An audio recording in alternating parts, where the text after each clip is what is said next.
Quel est le point commun entre la ligne des horlogers, une piste cyclable, et l'entreprise Meynier qui fabrique des boutons? L'Europe. La ligne entre Besançon et La Chaux-de-Fonds a bénéficié d'une subvention européenne de 765 000 € pour se moderniser. La piste cyclable entre Belfort et Malsouci a reçu plus d'1 million pour réduire l'usage de la voiture. Et puis l'Europe a financé chez Meynier à Lavant-les-Saint-Claude le développement de nouveaux produits pour la bijouterie. Autre exemple d'entreprise qui perçoit une aide européenne, cette minoterie à Fougerolles. Le groupe emploie 80 personnes et veut moderniser son outil de production.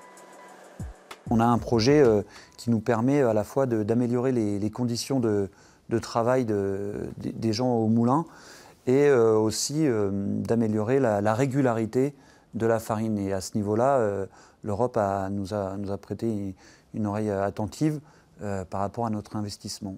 L'Europe a prêté une oreille attentive et donné une subvention de 160 000 €, soit 20% du coût total du projet. Direction le pays de Montbéliard, à Audincourt.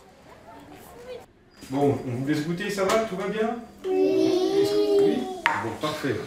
Et ben, bon goûter? Oui. Merci, on dit merci. Ces 10 dernières années à Audincourt, l'Europe a versé 1 700 000 €. Avec le bailleur Neolia, la ville redessine le quartier difficile des Champs-Montants. Des immeubles ont été démolis, d'autres réhabilités. L'Europe fixe des critères très stricts, mais cet élu ne s'en plaint même pas.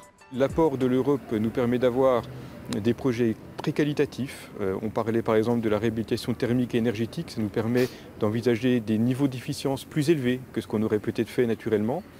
Et puis parce que l'Europe amène forcément une homogénéisation des demandes qui fait que ces projets, quand ils ont le label européen, sont reconnus comme étant d'un bon niveau, naturellement, partout en Europe.